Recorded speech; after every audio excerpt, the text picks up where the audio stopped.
Climate change వల్ల extreme weather events మారిపోతున్నాయి కాబట్టి మన మానసిక వ్యవస్థ మొత్తం గందరగోళంగా అయిపోతుంది.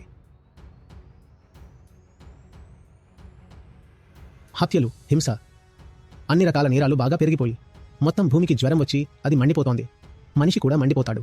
ఉత్తరప్రదేశ్లో, బీహార్లో, రాజస్థాన్లో, ఢిల్లీలో, హర్యానాలో 55 నుండి 60 డిగ్రీల వేడిలో బతకడం సాధ్యమా?